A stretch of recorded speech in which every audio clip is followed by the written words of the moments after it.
स्वागत है आपका सिविल एट होम में।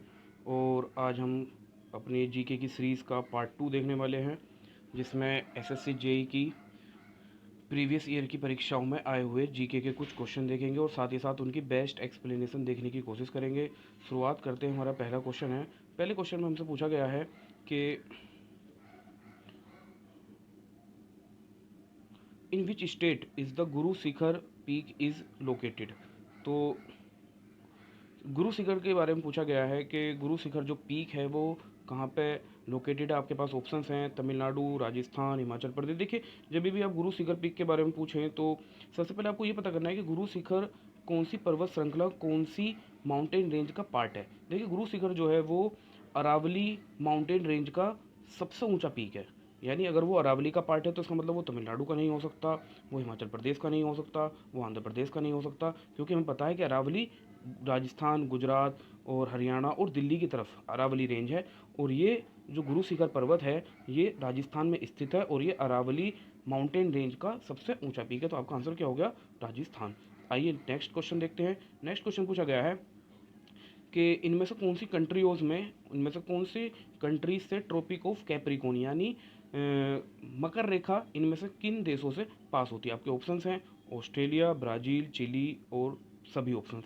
तो जब भी आपके दिमाग में ट्रॉपिक ऑफ कैप्रिकॉर्न या मकर रेखा की बात आती है तो सबसे पहले आपको क्या देखना है कि मकर रेखा होती क्या है। मकर रेखा क्या होता है कि 23.5 डिग्री का लैटिट्यूड होता है। कहाँ पर? 23.5 डिग्री का लैटिट्यूड कहाँ पर होता है? ये सदर्न हेमिस्फेयर, सदर्न हेमिस्फेयर में 23.5 डिग्री के लैटिट्यूड को ही हम ट्रॉपिक ऑफ कैप्रिकॉर्न कहते हैं। तो इसका आंसर क्या हो जाएगा? ये देखिए, ऑस्ट्रेलिया से ही पास होती है, ये ब्राज़ील से ही पास होती है, चिली से ही पास होती है। तो आंसर क्या हो जाएगा कि इनमें से सभी देशों में से क्या ट्रॉपिक ऑफ कैप्रिकॉर्न या मकर रेखा पास होती है। आपको सारे देश याद होने चाहिए किन किन देशों से ट्रॉपिक ऑफ कैप्रिकॉर्न पास होती है। तो देखिए, ये इस मैप में आप देख सकते हैं। चिली है, अर्जेंटीना है, पराग्वे है, ब्राज़ील है, Namibia, Botswana, south Africa, Mozambique, Madagascar, Australia. ध्यान रहे, इंडिया से ट्रॉपिक ऑफ कैप्रिकॉर्न अर्थात मकर रेखा इंडिया से पास नहीं होती है। इंडिया से ट्रॉपिक ऑफ कैंसर या जिसको हम कर्क रेखा कहते हैं वो पास होती है। आप कमेंट करके बताइए कि इंडिया के किन किन राज्यों से कर्क रेखा पास होती है। आप कमेंट करके बताइए। जिस तरह से मकर रेखा 23.5 डिग्री साउथ हेमिस्फेयर में होती है, उसी तरह से कर्क रेखा 23.5 डिग्री नदर्न हेमिस्फेयर में होती है। तो आप कमेंट करके बताइएगा कि 23.5 डिग्री वाली जो ट्रॉपिक ऑफ कैंसर है वो इंडिया के कौन कौन से स्टेट से पास होती है। नेक्स्ट क्वेश्चन देखते हैं। नेक्स्ट क्वेश्चन पूछा गया है कि इनमें से कौन सी कंट्री के पास में यूरेनियम के सबसे ज़्यादा, क्या इंपॉर्टेंट है यहाँ पे, रिजर्व पूछा गया आपसे। देखिए, यूरेनियम से दो क्वेश्चन बनते हैं। एक क्वेश्चन पूछा जाता है कि यूरेनियम का रिजर्व किसके पास है, और एक पूछा जाता है यूरेनियम का प्रोडक्शन किसके पास है। तो आपका आंसर क्या हो जाएगा? यूरेनियम का जो रिजर्व है वो किसके पास है? वो ऑस्ट्रेलिया के पास है। सही है, ऑस्ट्रेलिया के पास यूरेनियम का सबसे ज़्यादा क्या है, रिजर्व है। लेकिन अगर पूछा जाएगा कि यूरेनियम का स्टोरेज स्टोरेज किसके पास है, तो स्टोरेज का आंसर क्या हो जाएगा? कजाकिस्तान हो जाएगा। याद रहे कि यूरेनियम के विषय में हमेशा कभी रिजर्व पूछ सकते हैं तो कभी आपके बारे में स्टोरेज पूछ सकते हैं। रिजर्व किसके पास है? ऑस्ट्रेलिया है। और आपका स्टोरेज किसके पास है यूरेनियम का? कजाकिस्तान है। कमेंट करके बताइए कजाकिस्तान की राजधानी क्या है। आगे बढ़ते हैं। नेक्स्ट क्वेश्चन कह रहा है which one of the following state receive the highest rainfall during winter. देखिए, भारत में नॉर्मल जो बारिश होती है वो ज़्यादातर समर के महीने में होती है, यानी जुलाई, अगस्त, सितंबर, ये 3 महीने भारत में मानसून के होते हैं। और यहाँ पर पूरे भारत में सबसे ज़्यादा बारिश इन ही 3 महीनों में होती है। ऐसा माना जाता है कि भारत की जितनी रेनफॉल होती है उसका 75% इन्हीं 3 महीनों में हो जाता है। लेकिन हमसे पूछा गया कि विंटर के महीने में कहाँ होती है। जैसे जैसे मानसून रिट्रीट करता है, जैसे जैसे मानसून वापस जाता है, तो वो दिसंबर तक महीने में या दिसंबर या जनवरी के शुरुआत तक मानसून रिट्रीट करता है। और ऐसे उस समय रिट्रीट करते समय सबसे ज़्यादा ये बारिश कहाँ देता है? ये तमिलनाडु में विंटर में सबसे ज़्यादा बारिश होती है और कहीं भी नहीं होती। तो याद रखिएगा कि भारत में ज़्यादातर बारिश मानसून के महीने में जुलाई, अगस्त, सितंबर में होती है। और 75% पूरी बारिश का केवल इन 3 महीनों में ही होता है। लेकिन अगर बात कर रहा है विंटर की, तो विंटर में कहाँ होगा? विंटर में आपका तमिलनाडु में होगा। नेक्स्ट क्वेश्चन आपके सामने है। नेक्स्ट क्वेश्चन में आपसे कह रहा है कि किस राज्य ने दिसंबर 2017 में ये एक्ट बनाया कि जो माइनर के साथ रेप के जो केस आते हैं उनको डेथ पेनल्टी दी जाएगी। माइनर मतलब 18 साल से छोटे बच्चों के साथ अगर कोई रेप की घटना होती है तो उसके अपराधियों को फांसी की सज़ा या डेथ पेनल्टी दी जाएगी। ये एक्ट किसने बनाया है? ये एक्ट किसने बनाया था? ये दिसंबर 2017 में किसने बनाया था? ये मध्य प्रदेश ने बनाया था। मध्य प्रदेश की राजधानी आप जानते हैं भोपाल है, हरियाणा की राजधानी आप जानते हैं चंडीगढ़, और पंजाब की दोनों की ही क्या है, पंजाब की और हरियाणा की दोनों की चंडीगढ़ है। आगे बढ़ते हैं, देखिए क्या कह रहा है।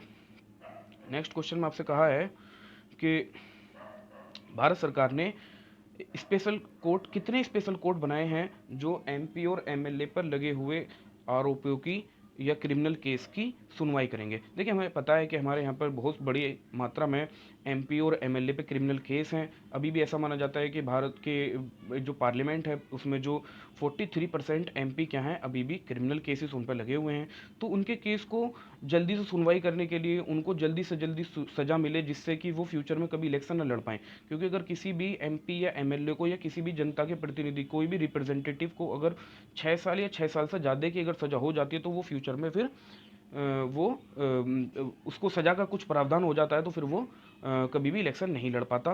तो आगे बढ़ते हैं, तो ऐसी कितनी केस बनाई गई थी? ऐसी 12 फास्ट ट्रैक कोर्ट बनाई गई थी जिनके द्वारा एमपी और एमएलए पे जितने भी क्रिमिनल केस हैं उनकी जल्द से जल्द सुनवाई हो सके और उनको जल्द से जल्द सजा दी जा सके। आगे क्वेश्चन कह रहा है, नेक्स्ट क्वेश्चन है, इंडिया की जो मानुषी छिलर हैं जब उन्होंने 2017 में मिस वर्ल्ड क्राउन जीता था तो वो कहाँ हुआ था? इसका आंसर है आपका सीधा सीधा चाइना। चाइना के बारे में आपको पता ही है कि 2017 में मिस वर्ल्ड का जो क्राउन हुआ था वो कहाँ हुआ था? फेस्ट वो चाइना में हुआ था। चाइना की कैपिटल आपको पता है बीजिंग है, फ्रांस की आपको पता है पेरिस है, और कनाडा की कैपिटल क्या है? कनाडा की कैपिटल है ओटावा।